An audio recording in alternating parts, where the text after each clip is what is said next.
Саламатсыз ба, есімім Маулен, Спанкулов заңгерлік компаниясының негізін қалаушысың. Бүгінгі видеомыздың тақырыбы мектептерде ата-аналардан ақша жинау заңды ма?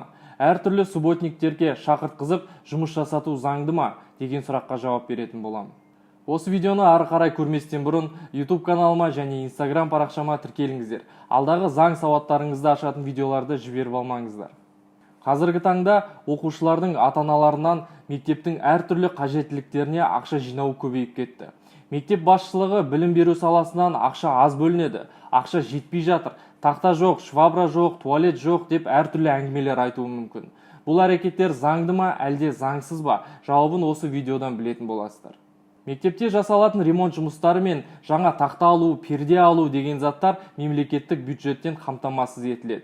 Сонымен қатар бюджеттен бөлінетін ақша мектептің коммуналдық шығындарын жабуға, мұғалімдердің айлығын төлеуге, білім беру процесін ұйымдастыруға кететін қосымша шығындарға жұмсалады.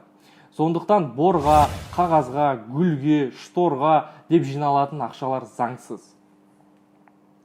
Ал егер де ақша жиналмағаны үшін оқушыны немесе ата-ананы кемсітіп, оларға қысым көрсетілсе, тікелей сотқа барып соттасу керек. Бұл кеңес тек оқушылар мен ата-аналарға ғана емес, мектептегі мұғалімдерге де қатысты. Себебі бәріміз білеміз, мектеп басшылығы мұғалімдерден де ақша жинап жататыны белгілі. Бірақ кейбір қосымша конференцияларды, спорттық іс-шараларды ұйымдастыруға, талантты оқушыны халықаралық олимпиадаға жіберуге ақша жинауға болады. Ескере кету керек, мұндай шаралар ата-аналармен, мұғалімдермен және оқушылармен алдын ала келісуі керек. Ал егер ата-аналар мектепке ерікті түрде өздері көмек көрсеткісі келіп тұрса, ата-аналар комитетін құрып, жауапты тұлғаны тағайындау керек. Ақшаны жауапты адам ата-аналарға ақшаның қашан, қайда, не мақсатта жұмсалғаны туралы есеп беруі керек. Оқушылардан ақша жинау әкімшілік, кейде тіпті қылмыстық істерінің қозғалуына дейін апарады. Әкімшілік құқық бұзушылық кодексі бойынша мұндай жағдайларда 200 МРП-ға дейін, яғни 505 мың теңге штраф беріледі.